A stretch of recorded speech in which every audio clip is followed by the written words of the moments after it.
Hello students, I am Ravin Singh Sisodia.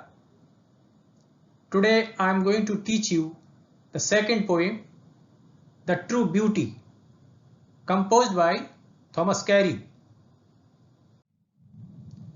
अगर आपको English से रिलेटेड और अपडेट्स चाहिए तो मुझे ट्विटर पर फॉलो कर सकते हैं, जहां आपको सीखने के लिए बहुत कुछ मिलेगा।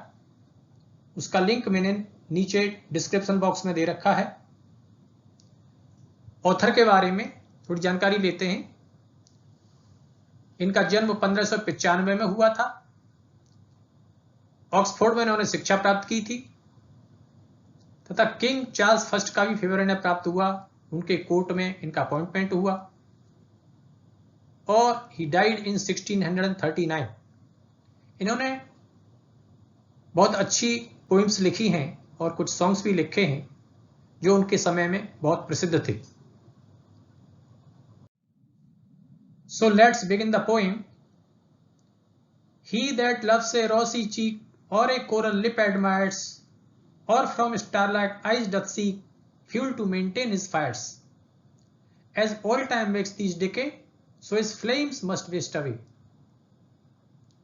यह पोइट बताता है कि जो व्यक्ति रोजी चीक मतलब गुलाबी गाल या कोरल लिप्स, मूंगे जैसे लाल होठ, इनकी प्रशंसा करता है, या सितारों जैसी सुंदर चमकीली आंखों की प्रशंसा करता है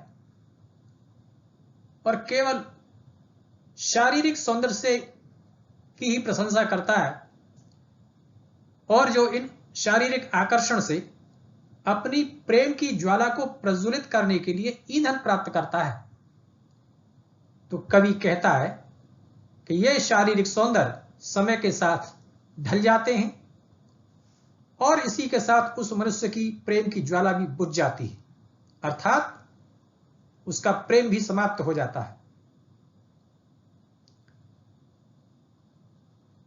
क्योंकि ये शारीरिक सौंदर्य ये क्षणिक है, टेम्पोररी है, इसलिए उसका प्रेम भी इसके साथ समाप्त हो जाता है।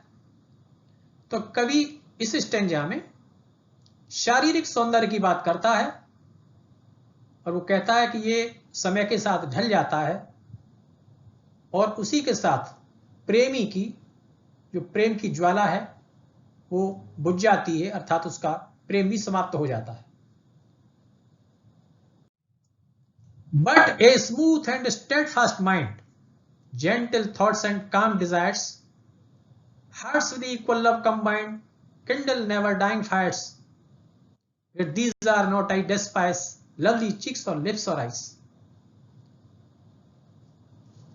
दूसरी तरफ कवि कहता है कि जिसका सरल स्वभाव है, स्थिर मन है, कोमल जिसके विचार हैं और शांत जिसकी इच्छाएं हैं, और दोनों प्रेमी समान रूप से एक दूसरे से प्रेम करते हैं, अर्थात मन से प्रेम करते हैं, तो उनकी प्रेम की ज्वाला हमेशा प्रज्वलित रहती है।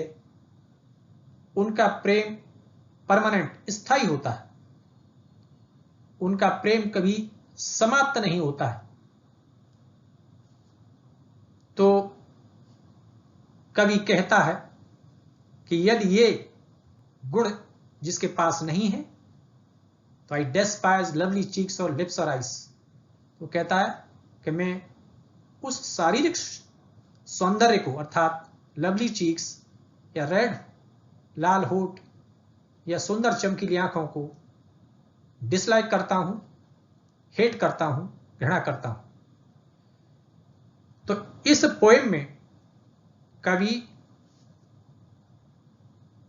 स्पिरिचुअल ब्यूटी और फिजिकल ब्यूटी का अंतर बताता है कि जो मन की सुंदरता है, आत्मा की सुंदरता है, the beauty of mind and soul, उसकी वो प्रशंसा करता है और उसे वो कहता है this is the true beauty, this is spiritual beauty.